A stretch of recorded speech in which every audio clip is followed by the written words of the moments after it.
मनुष्य को अपने कर्मों वचनों के लिए सदैव सजग और जागृत रहना चाहिए कि किस क्षण उसकी आखिरी सांस इस शरीर से निकल जाए वो हम नहीं जानते, और इसलिए अपने मन कर्म और वचन को सदा सर्वदा के लिए भगवान के चरणों में समर्पित रखे।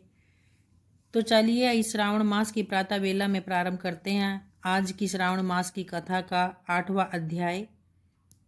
भगवान शिव ने कहा, हे सनत कुमार, अब मैं समस्त पापों का नाश करने वाले बुध और गुरु व्रत का वर्णन कर रहा हूँ, और इसे श्रद्धा पूर्वक उसका पालन करके मनुष्य परम सिद्धि को प्राप्त होता है। ब्रह्मा जी ने चंद्रमा जी के ब्राह्मणों के राजा के रूप में अभिषिक्त किया था। एक समय की बात है, चंद्रमा की दृष्टि बृहस्पति की पत्नी तारा पर पड़ गई।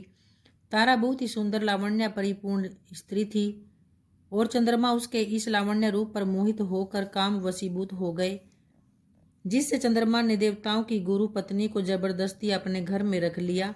कुछ समय बाद उसने एक पुत्र को जन्म दिया और उसी पुत्र का नाम बुध रखा गया। बुध पुत्र बड़ा ही विद्वान, रूपवान, सर्वगुण संपन्न था। इसके बाद देवगुरु बृहस्पति अपनी पत्नी को खोजते खोजते जब चंद्रमा के निवास स्थान पर पहुंचे तो उसने वहां अपनी पत्नी तारा को देख लिया, और तारा को देखकर बृहस्पति चंद्रमा से बोले, हे चंद्रदेव, तुमने गुरु पत्नी के साथ गमन किया है, तुम इस पाप से कैसे बचोगे? इस पाप युक्त कार्य में तुम्हारी बुद्धि कैसे प्रवृत्त हो गई? और अब जब तुमने यह पाप कर ही दिया है तो तुम अब मेरी पत्नी को मुझे लौटा दो, जिससे तुम्हारा इस पाप कर्म से प्रायश्चित हो जाएगा। अगर तुम ऐसा नहीं करते हो तो मैं तुम्हारी शिकायत इंद्रदेव से करूंगा। बृहस्पति के कहने पर चंद्रमा उनकी पत्नी को लौटाने को तैयार नहीं हुआ, तो देवगुरु ने राजा इंद्र से चंद्रमा की शिकायत कर दी कि इसने मेरी पत्नी का अपहरण कर लिया है। हे इंद्रदेव, आप देवराज हैं, आप चंद्रमा से कहकर मेरी पत्नी मुझे वापस दिलवाइए। ऐसा न करने पर चंद्रमा ने जो पाप किया है वह आपको लगेगा, क्योंकि राज्य का पाप शास्त्र के अनुसार राजा को ही भोगना पड़ता है। और फिर देवराज इंद्र ने चंद्रमा को बुलाया और उसे आज्ञा दी कि तुम देवराज बृहस्पति की पत्नी तारा को लौटा दो। किसी दूसरे की पत्नी के साथ गमन करने को पाप माना जाता है, और गुरु पत्नी के साथ गमन करना महापाप है। देवराज इंद्र का आदेश पाकर चंद्रमा गुरु पत्नी तारा को बृहस्पति को लौटाने को तैयार हो गया, परंतु तारा से उत्पन्न अपना पुत्र मैं वापिस नहीं करूंगा, उसने ऐसा कहा। चंद्रमा की बात सुनकर देवताओं को संशय हो गया कि यह किसका पुत्र है। इस बात की पुष्टि तो तारा ही कर सकती है कि यह किसका पुत्र है। देवताओं ने तारा को बुलाकर पूछा, हे कल्याणी, तुम सच सच बताओ, यह किसका पुत्र है? लज्जा युक्त होकर तारा ने कहा, यह बालक चंद्रमा का औरस था बृहस्पति का क्षेत्रज पुत्र है।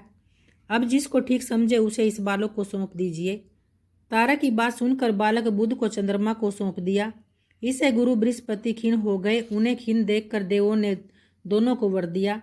चंद्रमा से कहा, यह तुम्हारा पुत्र है, अब तुम घर जाओ। चंद्रमा तथा बृहस्पति पुत्र बुध ग्रह होगा। ये हे आचार्य, और भी शुभ वर को ग्रहण करो।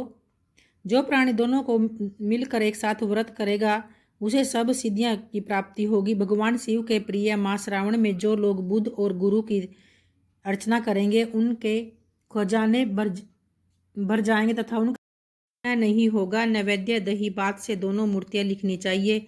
जो दोनों मूर्तियों को झूले पर रखकर अर्चन करता है वह दीर्घायु तथा संपूर्ण गुणों से युक्त पुत्र प्राप्त करता है। पाकशाला में लिखकर अर्चना करने से पाक वृद्धि, और देवागार में लिखकर अर्चना करने से देव की दया होती है। सोने के कमरे में लिखकर अर्चना करने से पत्नी का वियोग कभी नहीं होता। इस प्रकार यथास्थान पर उसका फल प्राप्त होता है। 7 वर्ष तक व्रत करने के पश्चात उसका उद्यापन जरूर करे। उद्यापन में पहले रात में जागरण करे, सोने की प्रतिमा का निर्माण कर विधि पूर्वक अर्चन करे, षोडश उपचार द्वारा अर्चना कर हवन करे। तिल, घी तथा खीर प्रज्वलित अग्नि में देनी चाहिए। इसके बाद मामा भांजे को भोजन कराकर अन्य ब्राह्मणों को भोजन कराए। ब्राह्मणों को दक्षिणा देकर उन्हें हाथ जोड़कर विदा करने के बाद स्वयं भोजन करना चाहिए।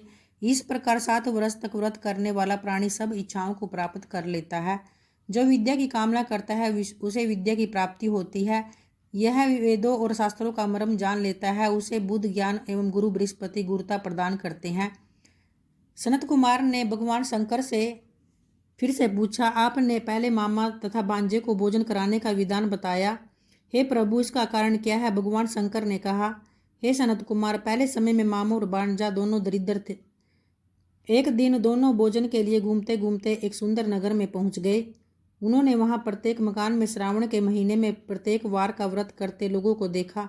परंतु बुध और बृहस्पति का व्रत करते कहीं नहीं देखा। दोनों मामा भांजे ने बहुत समय तक आपस में विचार किया कि सब जगह सूर्य और अन्य वारों का व्रत तो हो रहा है, परंतु बुध और गुरु का व्रत देखने को कहीं नहीं मिला। अतः हम दोनों बुध और गुरु का व्रत करें तो अच्छा रहेगा, क्योंकि अभी तक किसी ने भी इन दोनों वारों का व्रत नहीं किया। यह अनुच्छिष्ट व्रत है, इसे हम करेंगे। लेकिन विधि विधान न जानने के कारण दोनों संशय में पड़ गए। तब रात्रि में उन्हें विधि विधान का स्वप्न में पता चल गया। स्वप्न से ज्ञात विधि द्वारा दोनों ने इस व्रत को किया।